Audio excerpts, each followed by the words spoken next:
会交在你手中。求你以圣灵充满所有在各岗位上服侍的弟兄姐妹，使他们带着从你而来的平安、喜乐与力量，去完成所托付的事。无论是司会、司琴、读经、司献、招待、施苦，或是直播与控头的同工，都让他们的心敏锐，手中稳妥，让每一个服事都成为荣耀你的器皿。愿你使我们彼此同心，在服事中看见你的作为。愿你的同在在整个聚会里被深深的经历到，让所有来到的弟兄姐妹都能够专心仰望你，听见你的声音。求你洁净看顾带领，使今天的敬拜如馨香的祭，蒙你悦纳。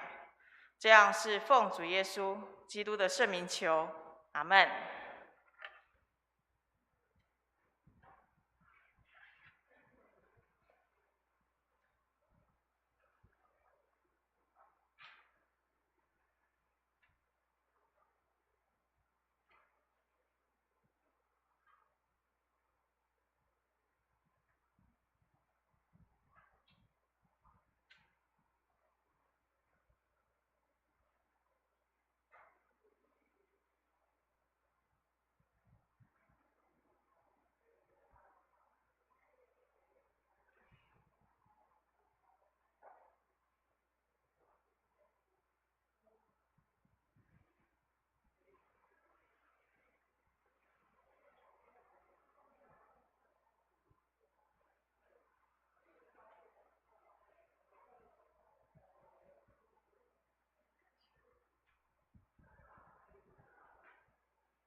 大家请坐，弟兄姐妹平安，请平静心，让我们跟随神的话语来开始今天的主日崇拜。请听上帝的话语，大声说：曾被杀的羔羊是配得权柄、丰富、智慧、能力、尊贵、荣耀、颂赞的。亲爱的上帝，感谢你为我们所预备的，我完全信靠你，请你帮助我们调整脚步，能够在你为我们所预备的道路上，能够掌管我们的生命。以上祷告奉主耶稣名，阿们。接下来是我们的这个诗歌敬拜。那如果会众方便的话，可以一起起立这样的。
请依然站立，让我们以使徒信经来宣告我们的信仰。我信上帝，全能的父，创造天地的主。我信我主耶稣基督，上帝的独生子，因是从你努力，由童贞女玛利亚所生，对本多比拉多手下受难，被拘十字架，受死，埋葬，在阴间，第三天从死人中复活，升天，坐在全能父上帝的右边，必从那里审判我们死人。上，我信圣，我信圣灵体通，罪得赦免。我信我先，阿们。荣耀颂。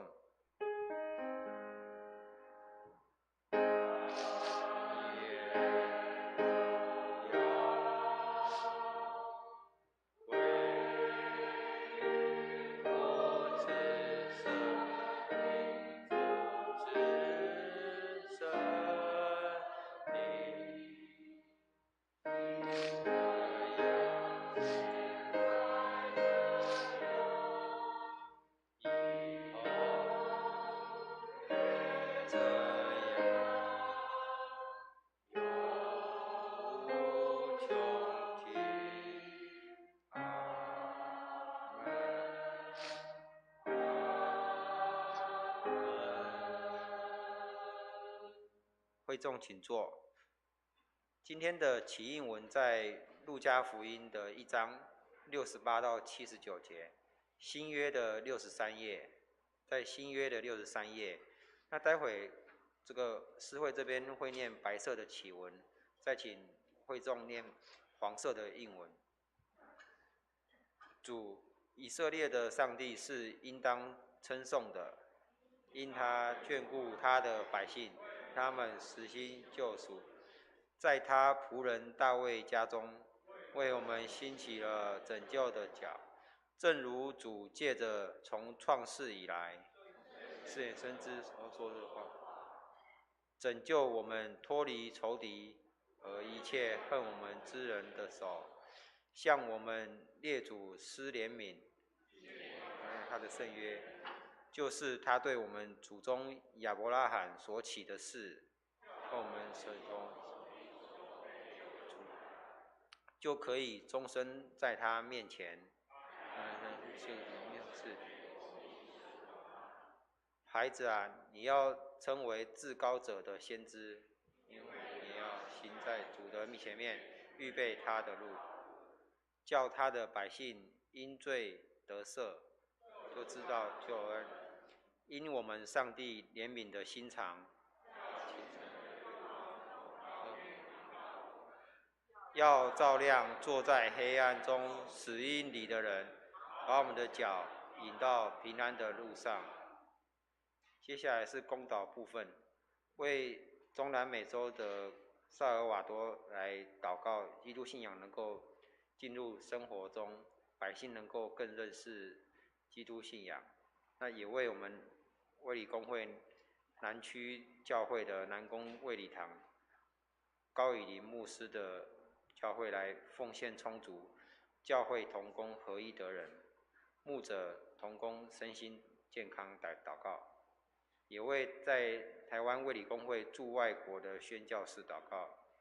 同时也是为我们这个花东地区受灾后的重建来祷告。接下来是主祷文的部分，那我们用主祷文来宣告信仰。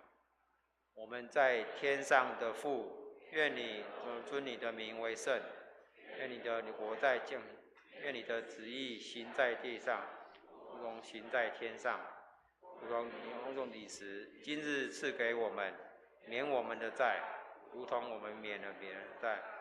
不叫我们遇见试探，后土，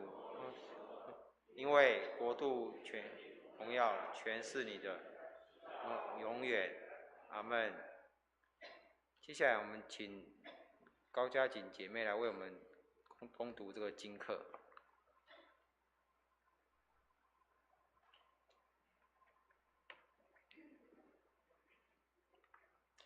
今天的第一处经课在旧约耶利米书第23章1到6节，教会圣经865页。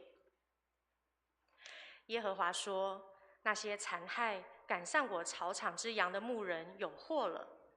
耶和华以色列的上帝斥责那些牧养他百姓的牧人，如此说：你们赶散我的羊群，并没有看顾他们，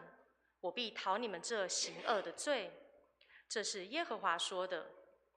我要将我羊群中所余剩的，从我赶他们到的各国内招聚出来，领他们归回本卷。他们也必生养众多。我必设立照管他们的牧人，牧养他们。他们不再惧怕，不再惊惶，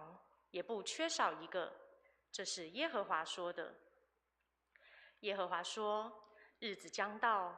我要给大卫兴起一个公义的苗裔，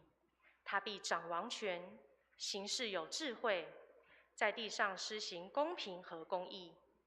在他的日子，犹大必得救，以色列也安然居住。他的名必称为耶和华我们的义。第二处经课在新约哥罗西书1章11到20节，教会圣经220页。照他荣耀的全能，得以在各样的力上加力，好叫你们凡事欢欢喜喜的忍耐宽容。又感谢父，叫我们能与众圣徒在光明中同得基业。他救了我们脱离黑暗的权势，把我们迁到他爱子的国里。我们在爱子里得蒙救赎，罪过得以赦免。爱子是那不能看见之上帝的像，是首生的，在一切被造的以先。因为万有都是靠他造的，无论是天上的、地上的，能看见的、不能看见的，或是有位的、主治的、执政的、掌权的，一概都是借着他造的，又是为他造的。他在万有之先，万有也靠他而立。他也是教会全体之首。他是原始，是从死里首先复生的，使他可以在凡事上居首位。因为父喜欢叫一切的丰盛在他里面居住。既然借着他在十字架上所流的血成就了和平，便借着他叫万有，无论是地上的、天上的，都与自己和好了。以上是上帝的话。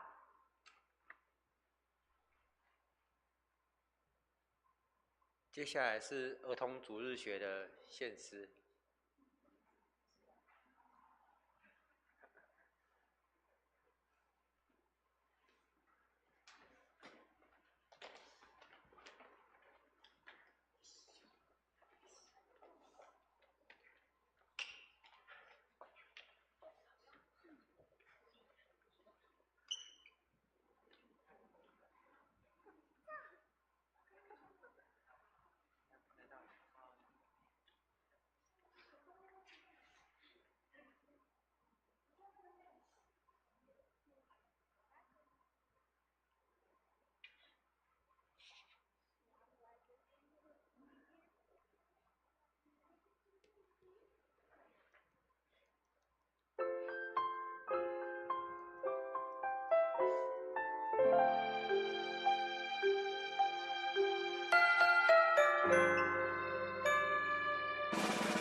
我的心要赞美敬拜主耶稣，我的耳要聆听天父的话语，我的眼献给主，指开清洁的，我的口要述说满满的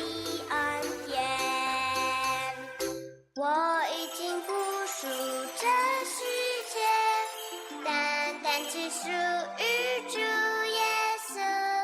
全心全然都献给主，一生都爱耶稣，做他小门徒。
接下来是诗会的读经，那在马可福音的9章30到50节，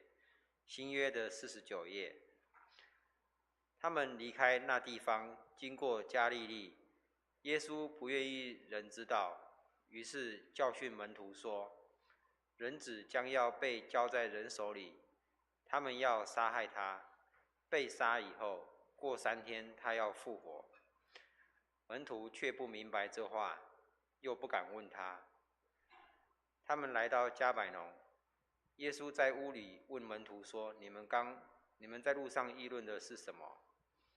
门徒不作声，因为他们在路上彼此争论谁为大。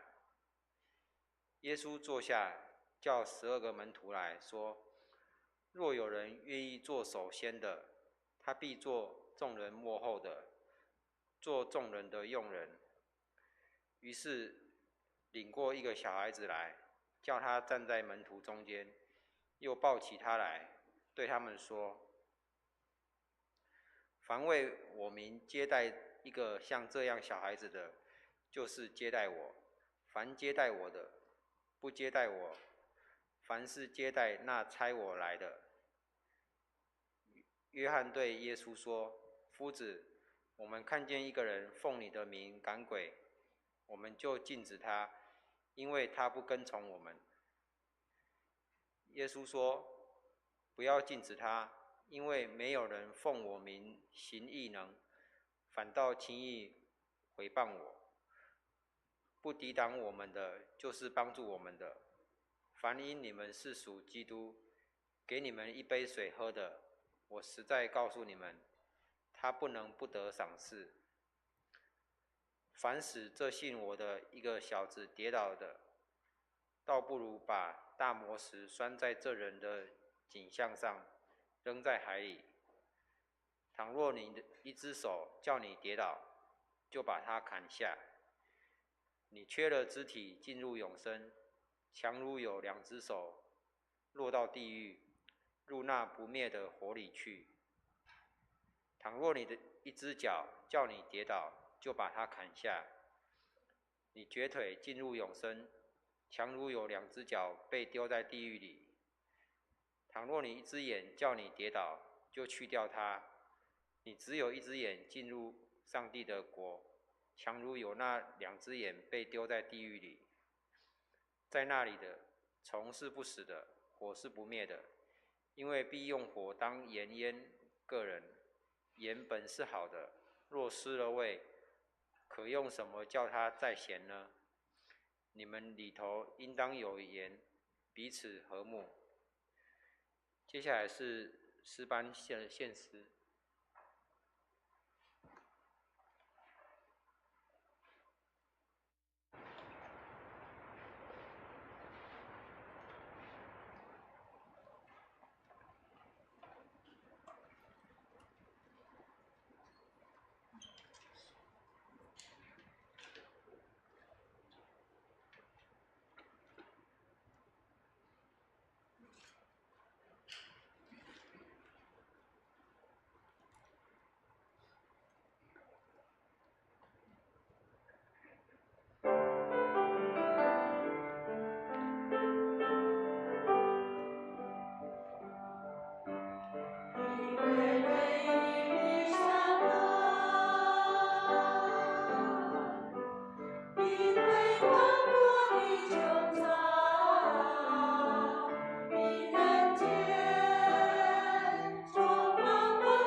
谢谢诗班。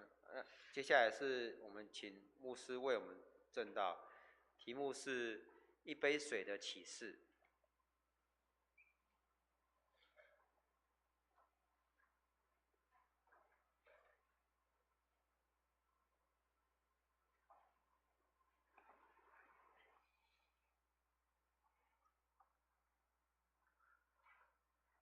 弟兄姐妹平安，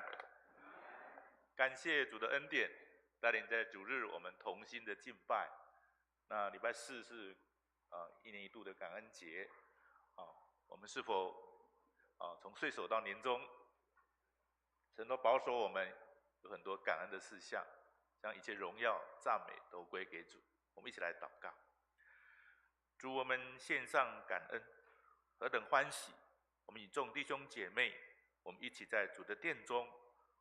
主你所定的圣日，我们同心的敬拜。求主恩待赐福，带领以下的时间，求圣灵引领，求主赐福，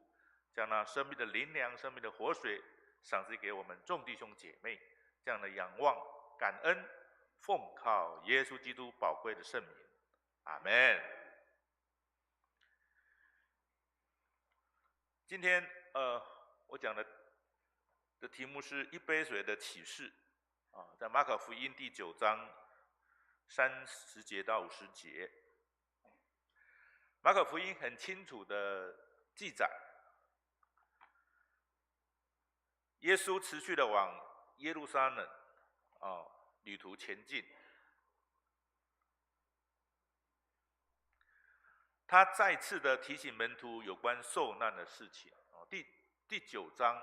马可福音第9章是他第2次再次的提醒门徒有关他受难的事情，也提醒门徒们跟其他跟随者，若是真的要跟他走向耶路撒冷，就要可能把阻碍前面的一切的绊脚石都除掉。其实当时有人跟随耶稣，原因很多，而真正会将耶稣看成是生命的主的人并不多。大多数的人总是喜欢欣赏别人为福音拼命献身，但是轮到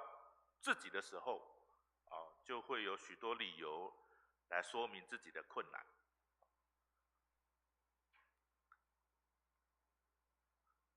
好，我们马可福音9章30到32节，我们继续来看这3节。在这里30到31节这个地方为什么耶稣只是单独跟门徒在一起，而且教训门徒有关去耶路撒冷受难的事就是因为在第一次预言的时候第一次预言是在第8章我们今天讲的是第9章，是第2次预言，第10章是第3次预言，都是讲到受难的事情。刚好马可福音是这8、9、10刚好是这样那在第一次预言的时候，他最亲近的一个门徒彼得就带头反对，而且当众大声的对耶稣说拉着他要劝阻他继续往耶路撒冷的旅程这在马可福音第9章31节到33节好，我们一起来读好吗？来，于是教训门徒说，人子将要被交在人手里，他们要杀害他，被杀以后过3天他要复活。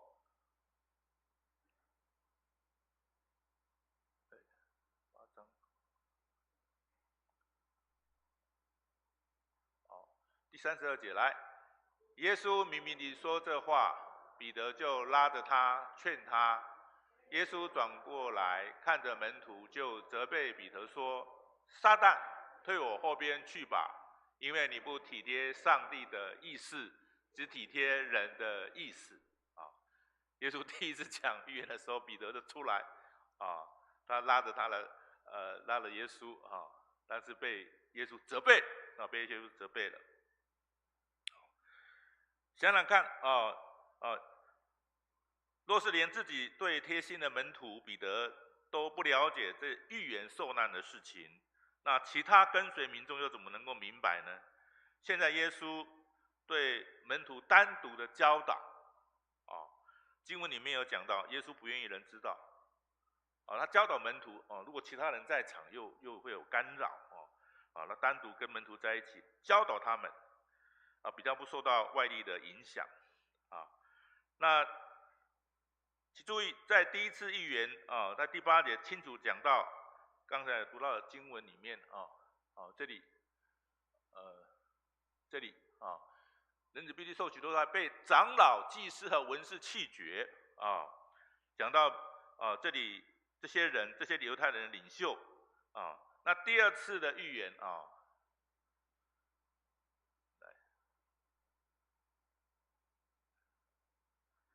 第二次的预言里面是人子将要被交在人手里人手里第一次是人手里这一字表示参与计划的不仅是犹太人领袖，还包括群众在里面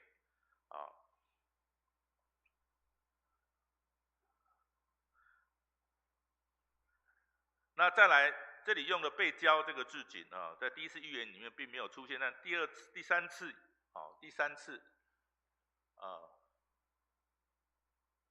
三次里面有讲到这个被出卖第三次预言在这里，在马可福音第10章33到34节，我们一起来读。来看我们上耶路撒冷去，人子将要被交在祭司长和文士，他们要定他死罪，交给外邦人。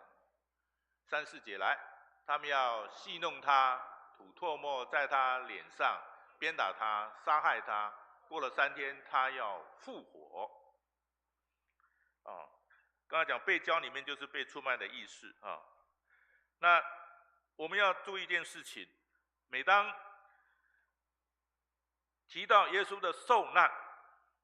死亡，就会紧接着复活。这三次的预言里面都一样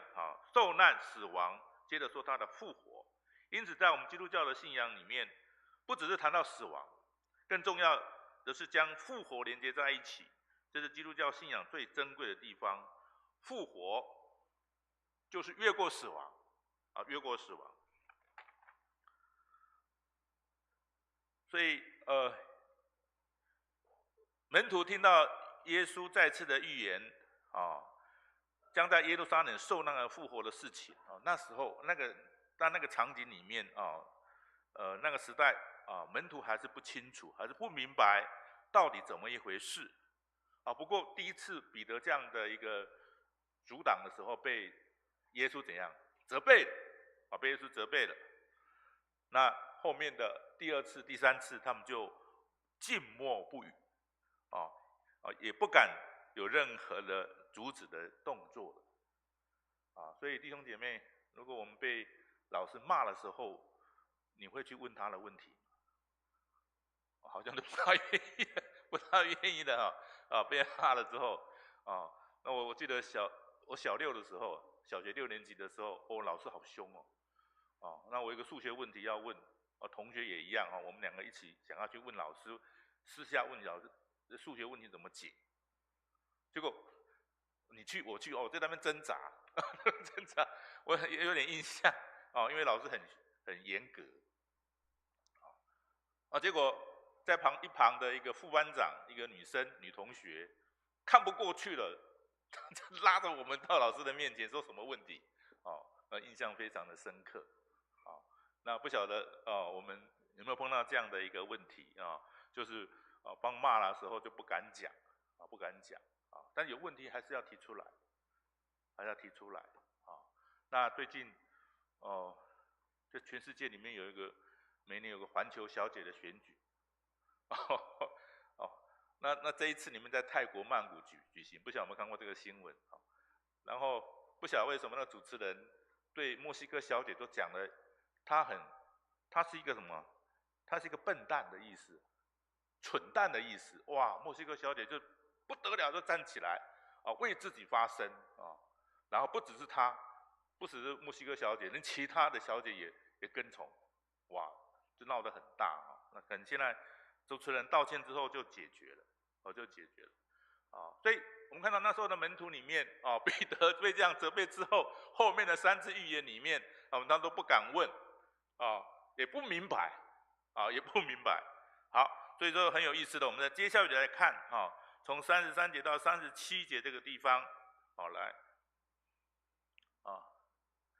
好，33节就是因为没有真正的明白耶稣所教导的话，因此才会在耶稣提起即将在耶路撒冷受难的信息的时候，他们并不在意，而重视权位的问题。虽然这里并没有写他们在路上讨论怎样的一个程度，不过即使没有大声的说出来，只是私底下讨论事情，也无法阻止耶稣明白他们心中所想的事情。所以因此一进入到加百农的家，耶稣就随时问他们，在路上议论的是什么？这句话并不是说耶稣不知道，而是清楚的知道，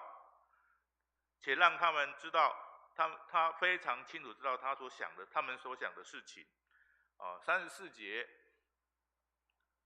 好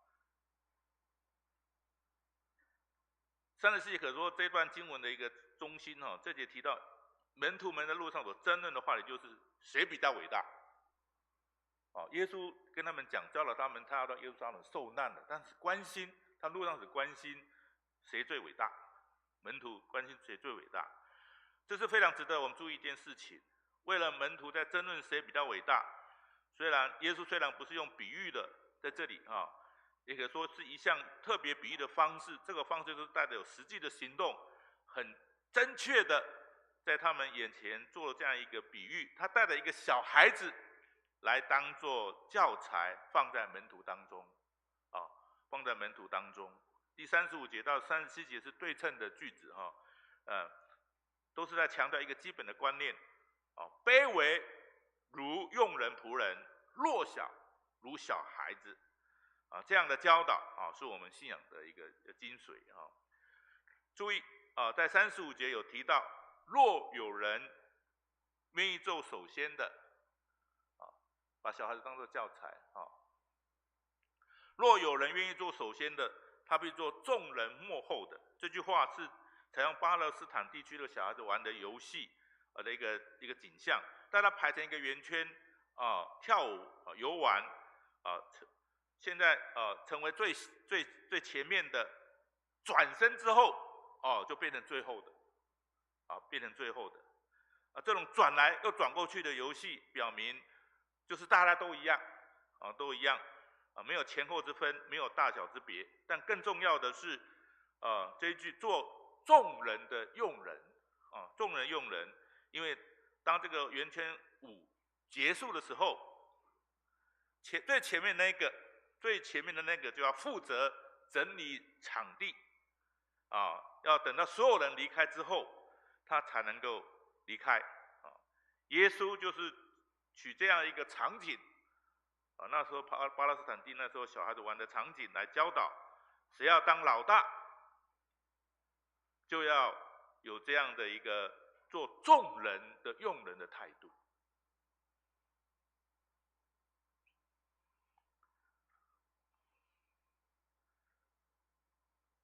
我记得在我牧会的时候，有到小学去借那个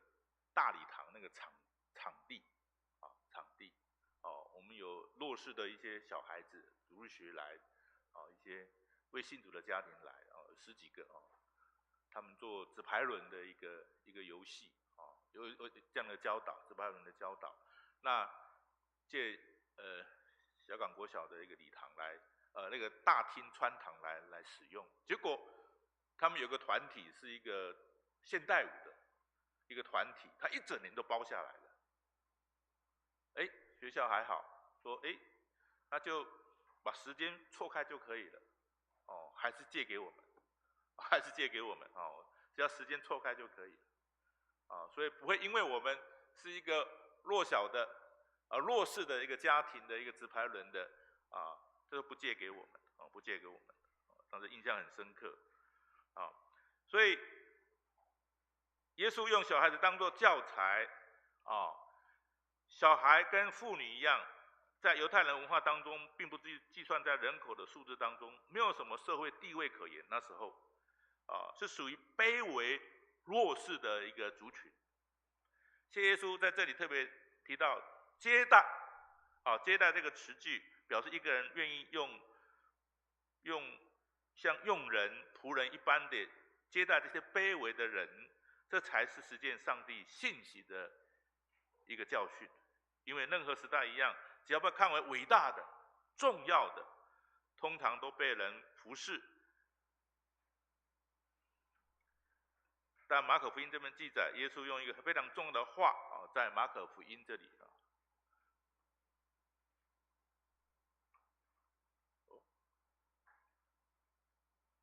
那个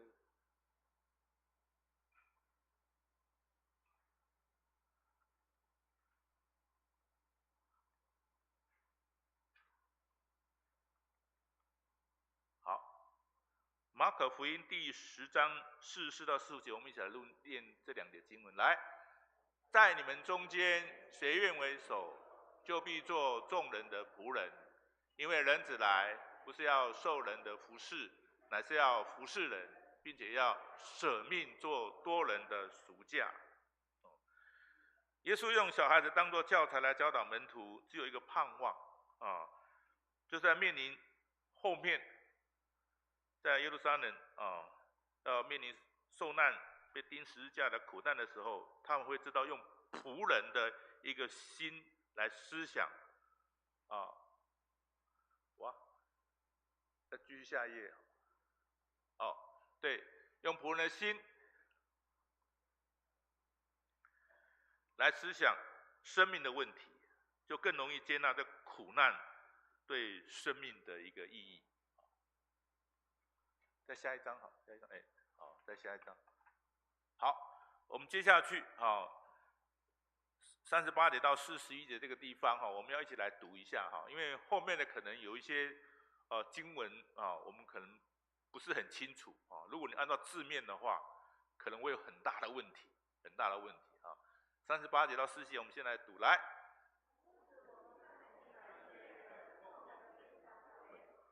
他们不跟从我。耶稣说：“不要禁止他，因为没有人奉我名行异能，反倒轻易毁谤我。不抵挡我们的，就是帮助我们的。凡因你们是属基督，给你们一杯水喝的，我是在告诉你们，他不能不得赏赐。”好，来下一章。好，来，这一段里面是接续前面一段的教导。耶稣所重视的就是一个福音工作者谦卑的心谦卑的心而不是把自己当作是一个权威或是把自己高升到一个权威的地位去看待别人不过确实有人喜欢假借耶稣的名，那时候到处的招摇欺骗民众说自己很有能力，就像耶稣的门徒一样，也能够行神迹奇事。而早期教会也确实发生过这样的事情，但我们用人的能力无法判断这些人是否真心的在见证耶稣拯救的福音的信息，或是在彰显自己的能力和荣耀。唯有上帝才是真正的审判者，才会知道谁是真的假的。就像耶稣在传讲的上帝的信息时，都会用麦子和稗子做比喻，说明这种事有一天都会面对上帝的审判所以一个麦子跟稗子的一个比喻再下一张，谢谢。好，这里比较清楚麦子我面对的左边稗子是右边这些可以应该长出来之后应该可以分辨得出来谁是麦子谁是稗子那耶稣在40节引用了一句当时流行的话，下一章。好，不抵挡我们的，就是帮助我们的耶稣门徒要用比较宽阔的胸襟看待福音的事工，只要是见证福音，即使有人用不相同的方式，也不要去阻止。除非讲的信息是怎样别的福音。好，下一章。好，这是加拉太书1章9节、1章6节，我们一起来读。来，我希奇你们这么快离开那借着基督之恩招你们的，去从别的福音。好，下一章。好，这里别的福音在加拉太书这边有讲到比如说发生在中国的东方闪电这个教派不晓得各位有没有听过过去有一个东方闪电这个教派，主事者是一个姓邓的一个妇女，她会神迹奇事，却宣扬说圣经时代的基督是男的，现代的基督是女的就是讲她自己。讲他自己这种把自己当作基督，然后取代耶稣的，就是别的福音。你有没有听过这样的一个信息千万不要上当这就是别的福音圣经讲的别的福音，重点不是在男和女，而是他把自己当作人类的救主了这很明显的错误但这段的经文重点在41节，耶稣再次回到前面所提到最卑微的事情，前面有讲到小孩子下一章。好，谢谢来比喻，现在用怎样一杯水一杯水就是这么简单，只要是为了福音的需要没有什么大事或小事不是会神迹奇事的人就是伟大的也不是说带一个小朋友来听福音信息就是微不足道的，不是把一个重大的病患医治好了是伟大，而给一杯水使人能够解渴就是小。福音是拯救人的生命，是拯救生命的事情，在上帝的眼中都是大事都是大事。好，下一章。好，这是在马可福音9章41节来，我们一起来读好了。来，凡因你们是属基督，给你们一杯水喝的，我是在告诉你们，他不能不得赏识。好，下一章。好，想一想见证福音从最微小的事情开始就对了我们看到耶稣一再教导他的门徒，为了福音的缘故，接待一个小孩子，或者是仅仅简单一杯水，也是一件伟大的事情。这种对福音事工的认识是非常重要的，因为福音就是上帝拯救的信息下一章。好，上帝拯救的信息就是爱，有爱的地方就可以看见上帝，而上帝的爱不是用数字来衡量，也不是用数字来比较的有一间教会他每年暑假都有举办快乐儿童营很多教会也这样办过那教会牧师在举办的时候都会告诉大家，先不要问这个儿童营有没有效，也不要说有什么困难我只要求大家做一件简单的事简单的事，那就是协助分发单张就是传单1万张也不是简单的事情1万张，这个教会应该很大把传单带回去给左邻右舍，或寄给你认识的亲朋好友。这么简单的传单，即使上菜市场的时候去买东西付钱的时候，也可以给他一个传单就是宣传邀请来快乐儿童营的这个单张那菜市场这些生意人那结果呢？你觉得送最多人来教会的是哪些人？你的亲朋好友吗？还是左邻右舍？菜市场的生意人因为他们送孩子过来，可能就是因为他太忙了，他把孩子送过来。那送来教会最好了啊。但记得，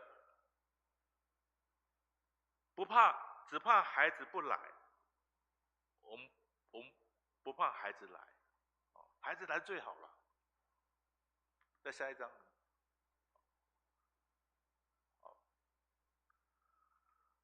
就是我们传福音，他一来，我们就有传福音的机会，不是吗？所以教会要有人来，感谢主，我看到我们的教会，其实每天几乎都有人来，进进出出，不是像有些教会就周间就关起来，开门的时间是礼拜天，不是这样子啊。教会是人来的地方，要有人来的地方。当然我们是信主的弟兄姐妹，但是有些他还没有信的，他也是能够接触来教会。那儿童更是要啊。过去服侍的教会里面，有一些小朋友来了之后，哇，他就很捣蛋啊，很乱啊，有些就会骂。那小孩子就是会这样子，所以有这个机会来教导他，也能够接触福音。而且他的父母亲也能够来教会接孩子，这一举数得，非常好，让他来接触教会，而不是教会不是博物馆。当然教会打扫干净是非常好的，但不是一个博物馆那样一个地方，都是死沉沉的，不是，是很多人活泼的，能够进来，能够来敬拜、来聚会，不是这样的。所以这位牧师也告诉大家，教会有儿童主日学，要把孩子、孙子带来参加。只要孩子、孙子从小就认识、学习圣经的信息，有一天我们看到孩子在上帝的话里面渐渐的成长茁壮，你会看到孩子上面会有一个生命力，而且他未来长大之后，他的决定的信仰是基督教的信仰，不是吗？所以求神来帮助我们，帮助我们。好，我很喜欢印度仁爱修会的一个创办人德蕾莎修女的一句经典名言：伸出你的手，做你手所能做的每一件善事。上一章好了，上一章，等一下上一章，再上一章。好。他没有教导他的学生要做伟大的事情，虽然我们国父说不要做大官，要做大事情，但是小事也要做，教导学生是做伟大的事情，做轰轰烈的大事情，他没有教导，德蕾莎修女没有教导这个，他只告诉他想要加入他的仁爱修会的当志工的人，你伸手去做你手上所能做的事情，即使是在人看为最微小的一件事情，好像一杯水，给他一杯水喝，也不要疏忽。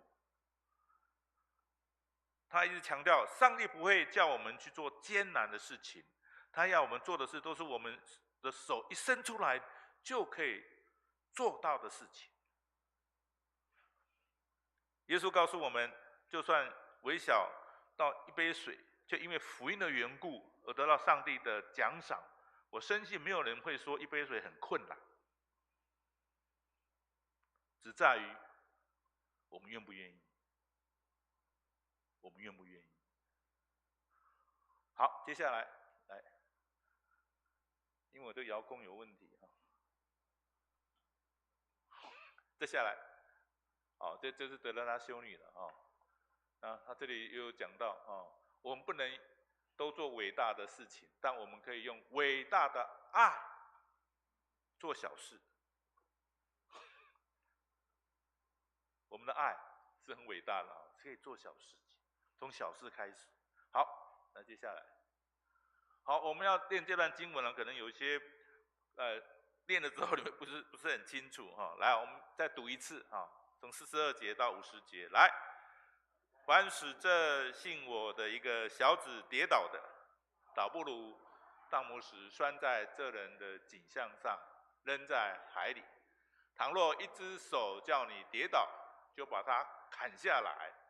你缺了肢体进入永生，强如有2只手落到地狱，入那不灭的火里去。倘若你1只脚叫你跌倒，你就把它砍下来，你瘸腿进了永生，强如有2只脚被丢在地狱里。好，再下一张，来，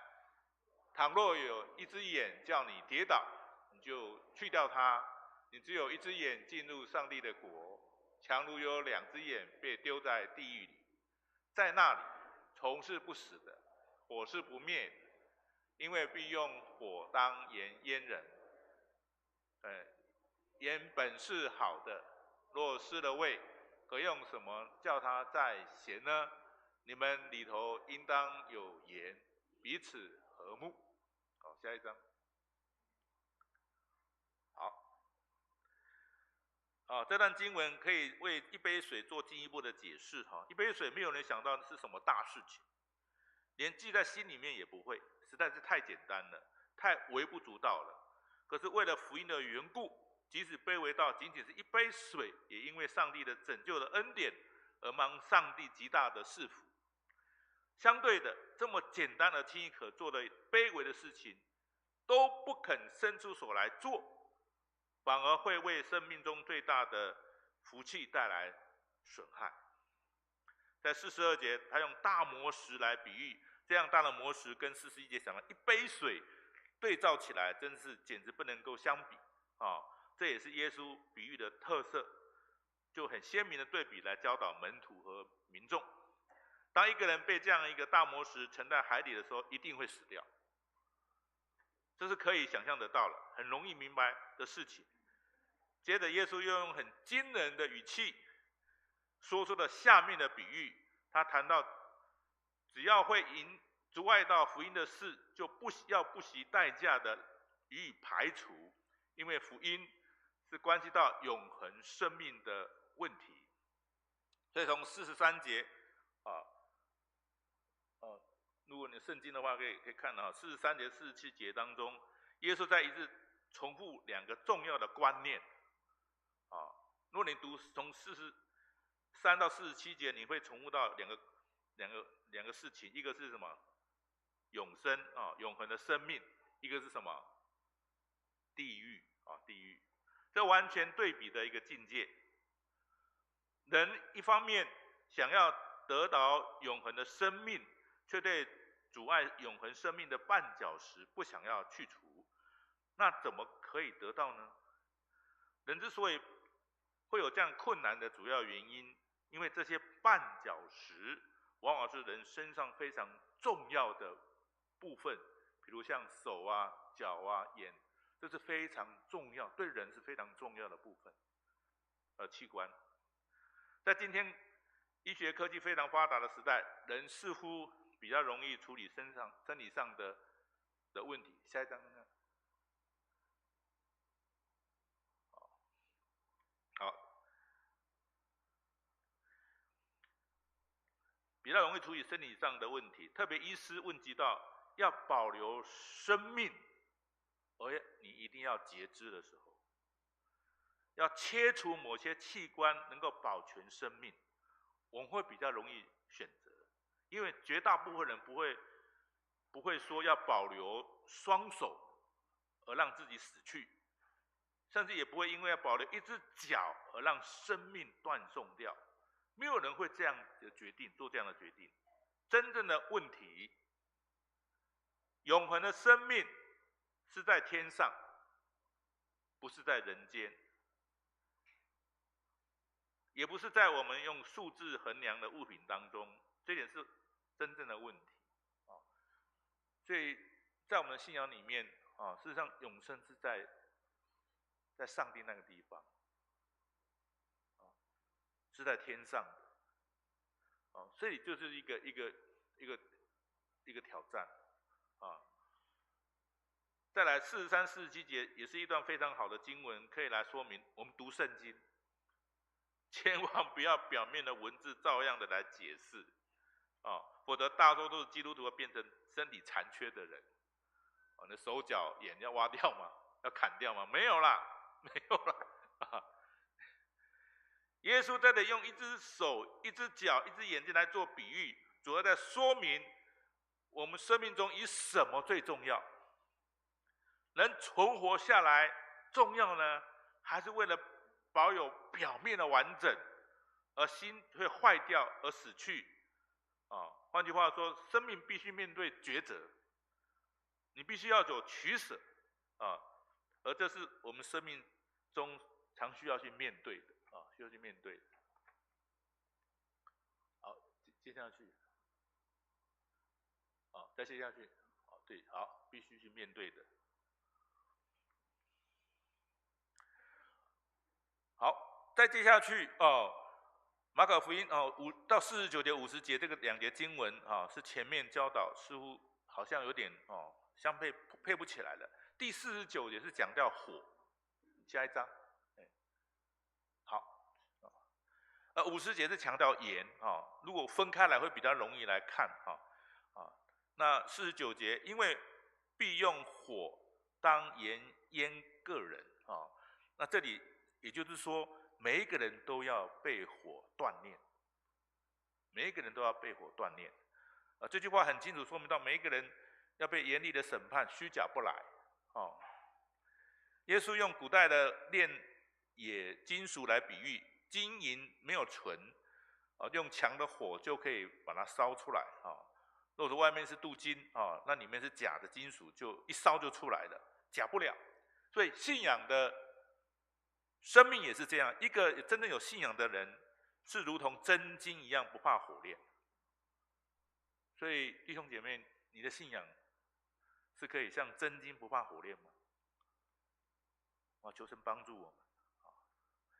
盐50节，古代来保存食物的一种，也是调和食物的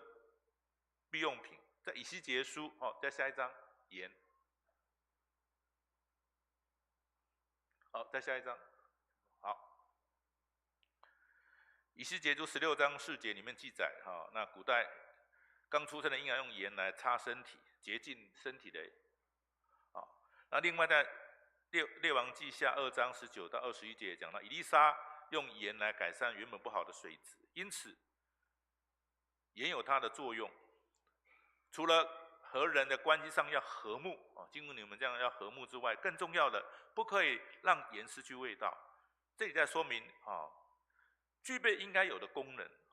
否则就失去它存在的意义所以虚假的信仰等于是没有味道的盐一样。好，下一章没有味道的盐一样。好，再下一章。好，我们来想一想在第二个我们一定要想尽办法把会阻碍我们进入永恒生命的途中所有的障物都排除掉那我们再进一步来讲刚才讲的这个手脚眼的这个比喻那用这样的比喻一看的时候你可能觉得很残忍那怎么可能将手砍掉呢？砍掉脚呢？挖出眼睛呢？但想想看，如果刚才讲到一个人被医生判定若不是将手脚截肢，或是没有办法眼睛挖出来，可能会导致死亡，你会认为残忍吗？我们不想碰到那一步，但是碰到那一步的时候，面对的时候，还是保存生命比较重要，这是一定的这不是残忍我想这是医疗那你会认为或者这是一个救命必要的一个决定那福音是跟永恒生命有关系的，因此当耶稣用手脚眼睛做比喻，想想看什么可以成为手脚眼睛，我们必须认识清楚，也值得我们认真思考的功课。下一章。好，手脚眼睛来比喻，手可以代表什么？我们的才能。脚可以代表什么？我们的力量。眼睛可以代表什么？我们的学识能力。下一章。好，用这样来比喻就比较清楚了。我们的才能，我们的力量，我们的学识能力。若我们拥有很多的才能，但是我们却远离了上帝的救恩，是否要继续远离上帝呢？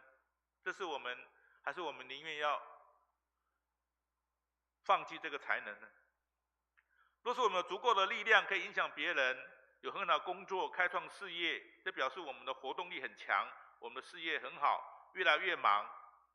越来越发达，然后我们离上帝越来越远。我们会考虑导致我们无法亲近上帝的事业缩小，把很好的工作环境方向做调整吗？这是一个挑战，特别现在的社会里面，大家都为了赚钱，为了赚钱远离上帝了。你说这个抉择是很难，所以为什么耶稣会用手脚眼睛做比喻？因为这个东西你割舍不了，你放不下来。钱，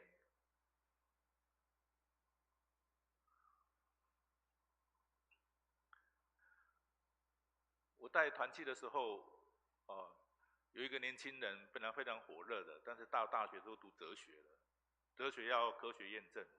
他觉得信仰基督教信仰没办法验证，他就不信了，哇，离开了，很难过，很可惜，他不晓得上帝他是越过这些科学，上帝的神能不在这个世界上，不可以用人的验证去做挑战的，不可能的。我有个国中的同学，成绩非常的好，他跟我一样年纪，现在65岁了，他当教授了，但是他发现他好像不能够继续再做研究了，他就做了一个事情是什么？他在了结他的生命，跳楼自杀了，很可惜，真的很可惜好，最后在哥林多前书1章20到25节，我们最后来读来我们来把它读完来，智慧人在哪里？文士在哪里？这世上的辩士在哪里？上帝岂不是叫这世上的智慧变成愚拙吗？21下面。世人凭自己的智慧既不认识上帝，上帝就乐意用人所当作的愚拙的道理拯救那些信的人，这就是上帝的智慧了。来，下一节，22节。犹太人是要神迹，希腊人是要智慧，我们却是传钉十字架的基督，在犹太人的为绊脚石，在外邦人为愚拙。但那蒙召的，无论是犹太人、希腊人，基督总为上帝的能力、上帝的智慧，因为上帝的愚拙总比人智慧，上帝的软弱总比人强壮。什么是智慧？什么是愚拙？什么是聪明？什么是愚蠢？保罗告诉我们，只有在上帝的救恩里面才是，因为我们的生命就是从上帝那边来的，终究要回到上帝那里去。而上帝的救恩就在耶稣基督里面显示给我们。因此，耶稣提醒我们，若是为了要获得或进入永恒的生命，我们必须把可能的阻碍都排除掉。下一章，自问的再下一章。好，这点也是我们需要学习的生命的功课。好，再下一章。排除掉。好，我想今天这段信息里面，从一杯水的一个启示里面，主要是教导我们，这微小的事情，为福音的缘故，我们都应当要去行，求神帮助我们，好叫我们学习这样一个生命的功课，能够容神益人。我们一起来祷告。主，我们献上赞美。主，你配得一切荣耀、尊贵、权柄，保守我们众弟兄姐妹，在今天的这段经文里面，主啊，借着一杯水，主啊，您启示我们，你带领我们，好叫我们愿意一起为福音的缘故最微小的事情，我们愿意一起为主做那柔美的侍奉，保守带领我们的生命，因着主的缘故，能够成长茁壮，好叫我们一起在当中来荣神益人。求主赐福我们众弟兄姐妹，不管我们在任何地方，在任何处境，主啊，你都帮助我们。我们依靠主，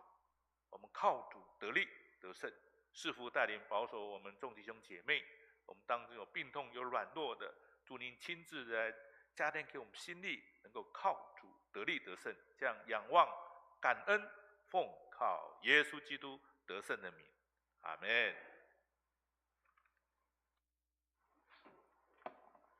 谢谢牧师的证道。那接下来是我们的回应奉献，会众请起立。那我们今天的回应诗歌是在心灵良诗第98首，贺他为王。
会众请坐下，请司线同工至台前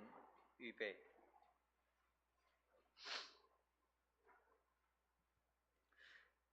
亲爱的主，我们愿意甘心乐意的来奉献金钱，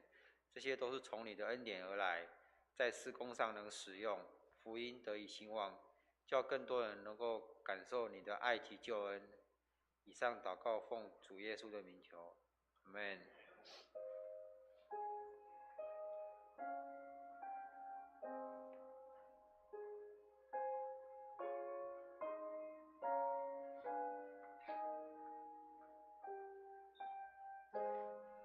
请第一次来的新朋友还没预备或是不了解奉献的意义，请安静的在座位上让奉献袋经过。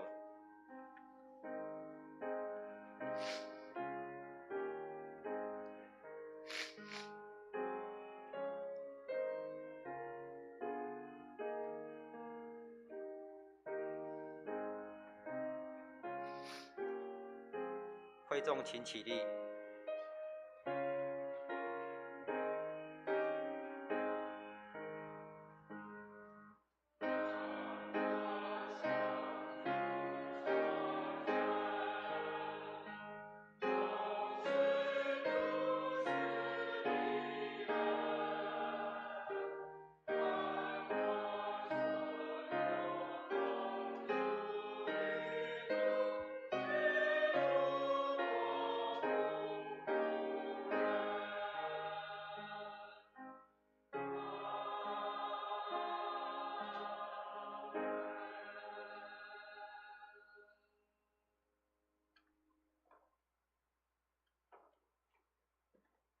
会众请坐。那我们来介绍一下今天的新朋友，这个王守全小姐，她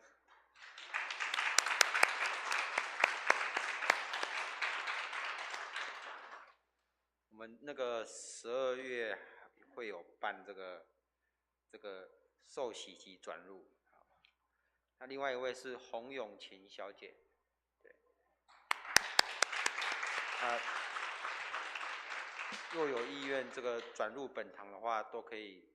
跟我们这个办公室来报名参加。那接下来我简单报告一下教会的事项。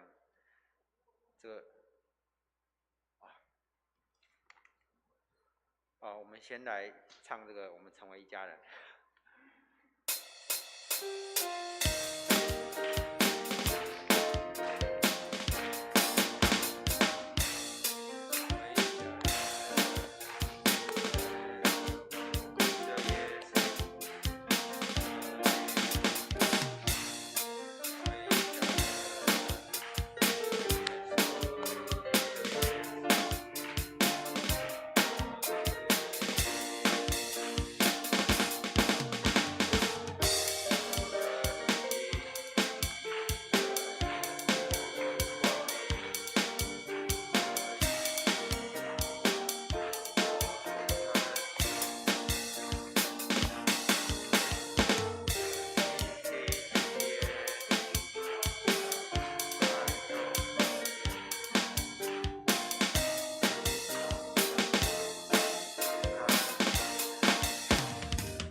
因为时间关系，我简单报告一下教会事项。本周周四11月27日的上午11点，在教会5楼将举办这个感恩见证会，邀请教会志工参加。以及接下来即将进入圣诞节期，教会的活动是安排在12月20圣诞晚会，21号圣诞主日，12月24号圣诞报佳音，欢迎弟兄姐妹邀请福音朋友一起参加教会的圣诞活动，以及为这个秋冬这个季节日夜温差来加强这个免疫力及常规作息祷告，以及为这个身体不适的弟兄姐妹来做祷告。那会众请起立，3一颂。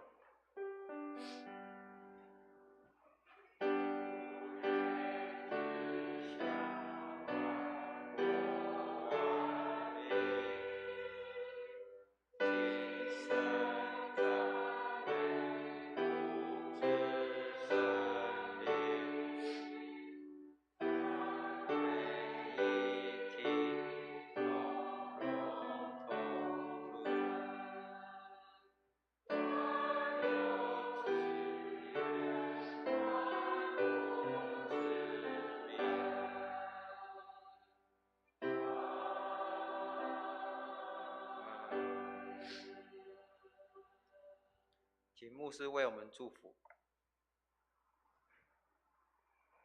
弟兄姐妹，我们一起来领受天父上帝的慈悲，愿主耶稣基督的恩惠、天父上帝的慈爱、圣灵的感动与交通，常与我们众弟兄姐妹同在，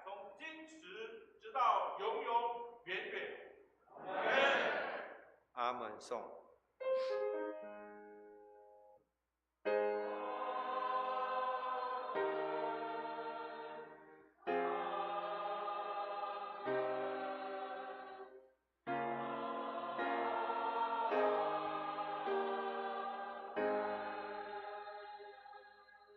会众请坐，会众可以一同低头默祷，订阅之后可以彼此问安交通。如有需要祷告的话，请至台前。